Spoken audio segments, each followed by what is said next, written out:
Bienvenue dans Défense Zone, votre podcast spécialisé dans les questions de défense et de sécurité. Chaque semaine, en plus de nos entretiens avec des militaires, policiers, gendarmes, entrepreneurs et autres experts du secteur, nous vous proposons un court résumé des actualités qu'il ne fallait pas rater ces derniers jours. Armée de terre. Jeudi 6 octobre, l'armée de terre avait donné rendez-vous à plusieurs centaines d'invités pour la présentation de ses capacités. Devant les plus hautes autorités militaires, des auditeurs de l'IHEDN, l'Institut des hautes études de la défense nationale, des élus et hauts gradés étrangers, le général Schill, chef d'état-major de l'armée de terre, le CEMAT, a ouvert cette journée par une longue présentation des ambitions de l'armée de terre, sans surprise axée sur le combat de haute intensité, le travail interallié et la protection des Français. À l'issue, une présentation dynamique offrait au public une étendue des capacités offertes par les différentes unités sur des scénarios allant d'une intervention dans un pays africain, en Europe de l'Est et sur le territoire national. Hélicoptères, véhicules blindés de la gamme Scorpion, unités d'infanterie belge et allemande sans oublier les forces spéciales, un détachement de la brigade des sapeurs-pompiers de Paris et des unités d'instruction et d'intervention de la sécurité civile opéraient tour à tour lors de tableaux répétés depuis plusieurs semaines. Lors d'une séance de questions-réponses avec le CEMAT, les journalistes ont interpellé le plus haut gradé de l'armée de terre sur la capacité de ses troupes à tenir dans la durée sur des combats face à un ennemi équivalent en nombre et en matériel. Le général Schill s'est dit confiant, répétant à plusieurs reprises que l'armée de terre était aujourd'hui dimensionnée pour les missions qui lui étaient confiées. Lettonie.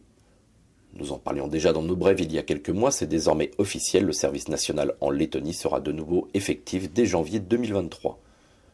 Depuis 15 ans, ce pays balte de 2 millions d'habitants avait abandonné le service obligatoire suite à son entrée dans l'OTAN. Constitué de 6 000 soldats d'actifs et d'une garde nationale de 9 600 réservistes, les armées lettonnes seront désormais renforcées par une classe d'âge de 18 à 27 ans, et ce pour les 5 prochaines années. Dans un premier temps, 500 volontaires seront recrutés, un chiffre qui doit doubler à l'été 2023 pour atteindre un volume de 7 500 conscrits d'ici 2027.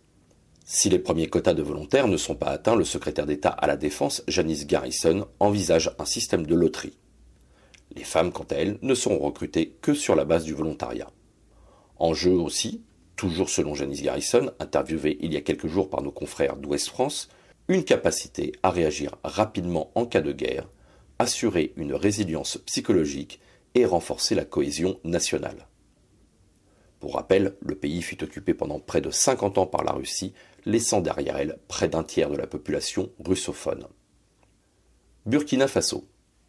Mercredi 5 octobre, le capitaine Ibrahim Traoré est officiellement devenu président du Burkina Faso.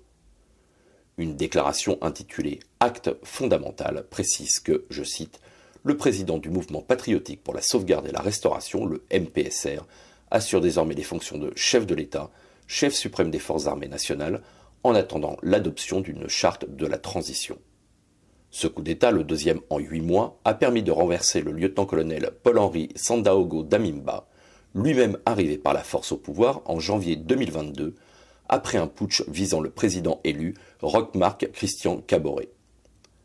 Reprochant à son prédécesseur une dégradation continue de la situation sécuritaire, le jeune officier de 34 ans devient ainsi le plus jeune chef de l'État au monde.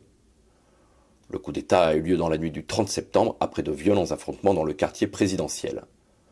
Pendant près de 48 heures, la situation fut particulièrement confuse et le président en place n'a démissionné que le 2 octobre, à la seule condition que le capitaine Traoré accepte un retour des civils au pouvoir d'ici 2024.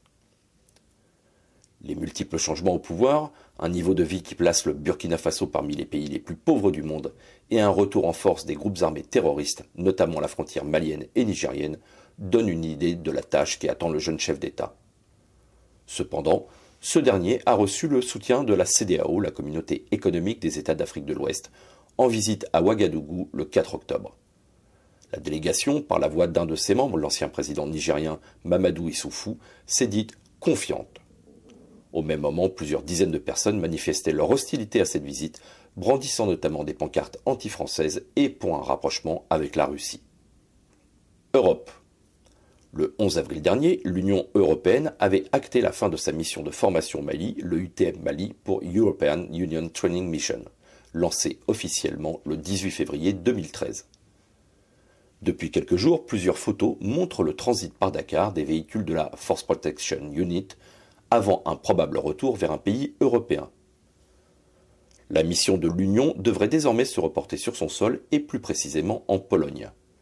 À terme, elle pourrait former des soldats ukrainiens, une option qui avait reçu l'aval des ministres de la Défense européens en août dernier. Selon le quotidien Le Monde, la France pourrait y dépêcher des instructeurs avant la fin de l'année 2022. Cette mission, au profit des soldats ukrainiens, viendrait compléter un dispositif de formation déjà en place chez les Britanniques, qui ont formé plus de 10 000 militaires, appuyés par des soldats danois. Quelques semaines plus tard, l'Espagne avait elle aussi annoncé l'accueil des forces ukrainiennes dans une base militaire près de Saragosse. Ministère des Armées. La récente annonce de crédits supplémentaires pour le ministère des Armées devrait s'accompagner d'une enveloppe substantielle pour recompléter le stock de munitions qui semble aujourd'hui faire défaut aux militaires. Devant les membres de la commission de défense de l'Assemblée nationale, le ministre Sébastien Lecornu a déclaré proposer une somme exceptionnelle de 2 milliards d'euros pour les seules munitions pour nos forces armées, c'est-à-dire 500 millions d'euros de plus que l'année 2022, 60% de crédit en plus par rapport à 2019. Les commandes porteraient entre autres sur les missiles antiaériens moyenne portée SAMPT et sur les missiles antichars moyenne portée, les MMP. Outre ces commandes, les livraisons pour 2023, d'un montant d'1 milliard d'euros, permettront l'arrivée de bombes air-sol, de missiles RR Mika et de 10 000 obus de 155 mm pour les canons César. USA. Dans quelques jours, l'USS Gerald Ford, le nouveau super porte-avions de l'US Navy, devrait appareiller pour son premier déploiement opérationnel. L'USS Gerald Ford, immatriculation CVN 78, est le nouveau bâtiment de la classe 10 000 tonnes. D'une longueur de 337 mètres, il pourra à terme embarquer jusqu'à 75 aéronefs. D'après notre partenaire, le Journal de l'Aviation, la première mission du porte-avions américain devrait se dérouler sur l'océan Atlantique au sein d'une coalition de forces alliées comprenant le Canada, le Danemark, la Finlande, la France, l'Allemagne, l'Espagne, les Pays-Bas et la Suède, soit 20 navires, 60 avions et près de 9000 hommes. Pour cette première mission, l'USS Gerald Ford sera doté de moyens encore restreints. Il devrait atteindre sa pleine capacité opérationnelle dès l'année prochaine. Guyane. Le 1er octobre, lors des assises de la sécurité à Cayenne, le gouvernement a fait plusieurs annonces sur le renforcement des forces de sécurité dans le département ultramarin. 3 ministres avaient fait le déplacement pour l'occasion, Gérald Darmanin pour l'Intérieur, Éric Dupond-Moretti pour la Justice et Gabriel Attal pour les comptes publics chargés des douanes, afin de proposer des solutions au regain de violence de ces derniers mois dans ce département, considéré comme une plaque tournante de la drogue, et qui a connu pas moins de 30 homicides depuis le début de l'année. Pour les douanes, l'effectif de 27 agents actuellement en poste sera désormais doublé. 10 agents supplémentaires et une équipe cynophile viendront renforcer l'aéroport dès 2023. Toujours pour la plateforme aéroportuaire et la lutte contre le trafic de stupéfiants, l'aéroport sera renforcé de 50 policiers et gendarmes afin de contrôler tous les vols en partance de Cayenne. Pour les gendarmes, le ministre a confirmé la pérennisation du 7e escadron, soit 70 militaires supplémentaires, et la création de 4 nouvelles brigades, dont 2 pour le fleuve Maroni et Oyapock, et 2 compagnies routières. Côté police nationale, le ministre a annoncé l'ouverture d'une antenne du RAID, composée de 13 fonctionnaires au premier semestre 2023.